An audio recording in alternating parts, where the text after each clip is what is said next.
হয়তো সেসব তুমি দেখা যাবো সেগুলো দিনের আমার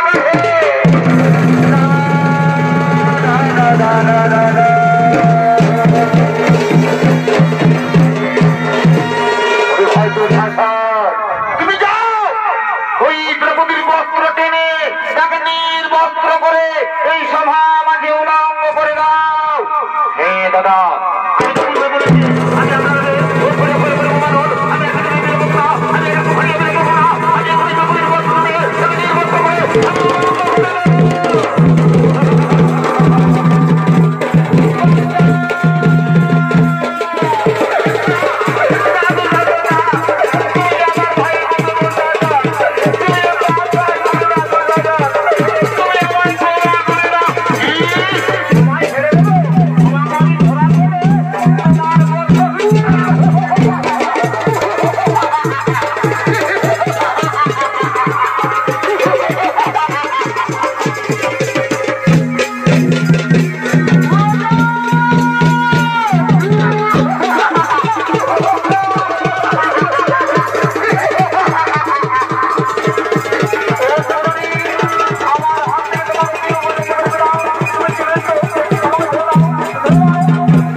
দর্শক মন্ডলী এদিকে দ্রৌপদীর বস্ত্র টানতে টানতে যুবরাজ দুঃশাসন সে মোহ হয়ে পড়ে যায়।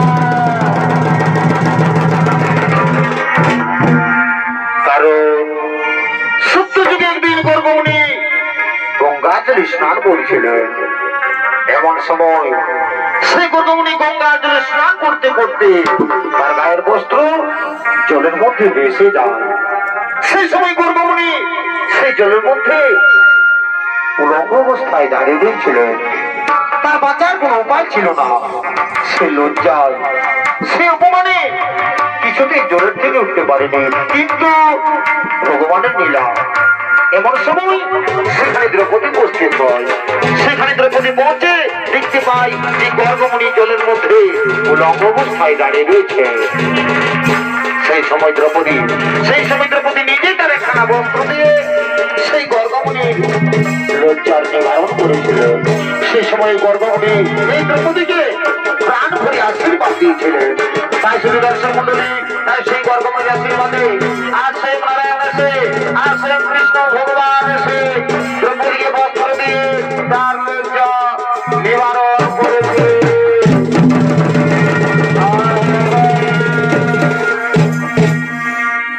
আর এদিকে সেই দ্রৌপদী কাঁদতে কাঁদতে হস্তিনাপুর নরেশ মহারাজ ধৃতরাষ্ট্রকে বলছে, হস্তিনাপুর নরেশ মহারাজ ধৃতরাষ্ট্র আপনার সভার মাঝে এক নারীর অপমান করা হয়েছে। যে নারী আজ কখনো কোনদিন ওই সূর্যের প্রকাশ পর্যন্ত দেখেনি, সে নারী আজ নিজের ভরে নিজের রাজসভায় পিতামহ গুরুদ্রাজ কুলগুরু কৃপাচার্য থাকার পরে আমারই বংশ চেষ্টা করেছে।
মাঝে আমি আজ হস্তিনাপুর আশ্রম মাঝে আমি প্রতিজ্ঞা করছি আর এই প্রতিজ্ঞা করছি যার ছিল যতদিন পর্যন্ত এই পাপী এই অহংকারী এই দুষ্ট দুঃশাসনের আমি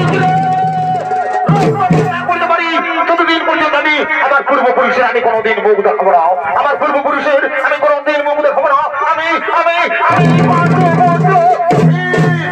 আমি আজ এই সভা থেকে আজ আমি প্রতিজ্ঞা করে গেলাম আজ আমি প্রতিজ্ঞা করে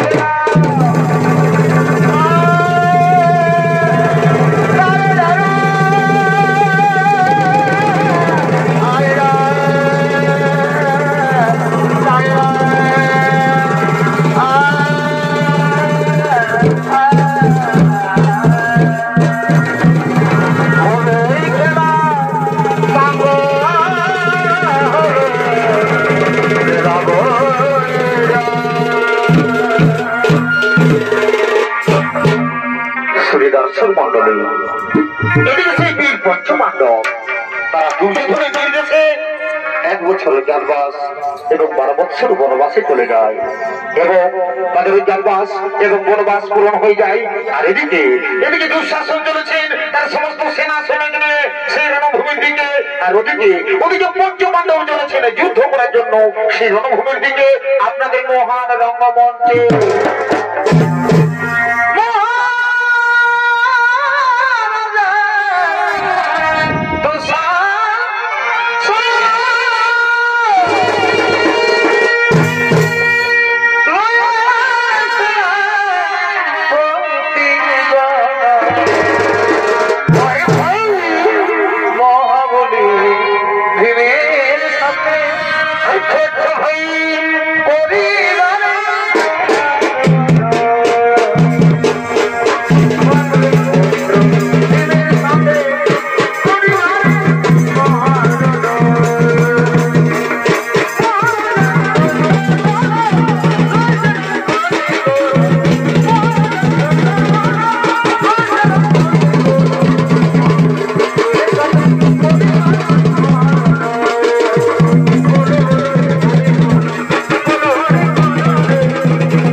চিনতে পারলি না আমি পাণ্ডু পুত্র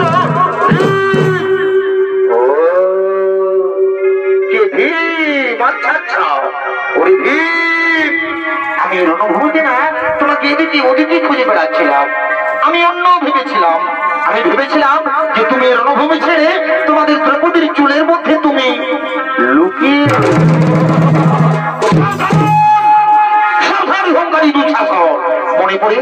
মনে পড়ে শ্রীরাজ সভার কথা আমরা পঞ্চপাণ্ডব সামনে থাকার পরেও আমাদের পাঞ্চালীর বস্ত্র হরণ করার চেষ্টা করেছিলে ওই শয়তান ওই অহংকারী ওই পাপী সেই পাপের প্রতিফল পাওয়ার জন্য তুমি তৈরি হয়ে যাও তাই ধরাস্ত্র করে রাখ এই কথা দিয়ে তোমার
আজ আমি বহুদিন পরে এই শয়তানকে আমি যুদ্ধে পরাস্ত করেছি, কিন্তু না না না, আর আমি আমার বহুদিন প্রতিজ্ঞা আমি পালন করবো। এই শয়তানের ছাতি দিয়ে আমি রক্ত পান করবো। ওই শয়তান মনে করেছে তোমার কথা, এই নাও এই নাও ওই নাও।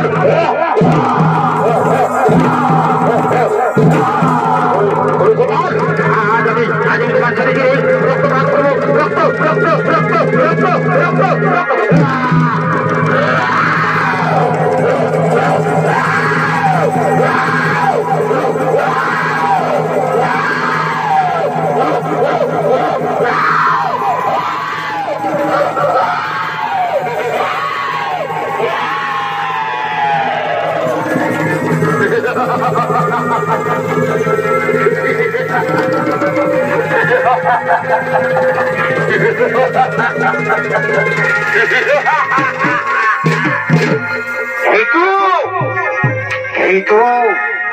আজ আমি বহুদিন পরে আজ আমি আমার প্রতিজ্ঞা পালন করেছি।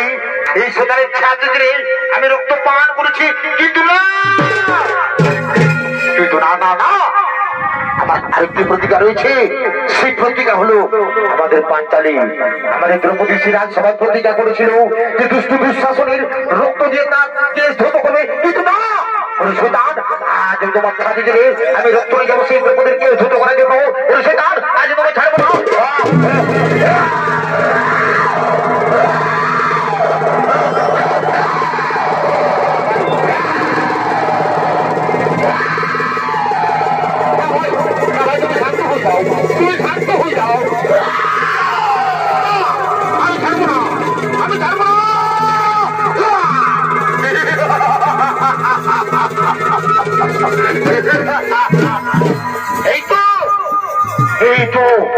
আগামী বহুদিন পরে আগামী শয়তানের ছাতি দিয়ে আমি রক্ত নিয়ে যাবো আমাদের পাঞ্চালের কেস ধৌত করার জন্য। আজ আমি আর কিছু দিয়ে বিলম্ব করবো না। এই রক্ত নিয়ে আমি শীঘ্রই চলে যাবো আমাদের পাঞ্চালের কাছে। এই রক্ত নিয়ে আমি শীঘ্রই চলে যাবো আমাদের দ্রৌপদীর কাছে।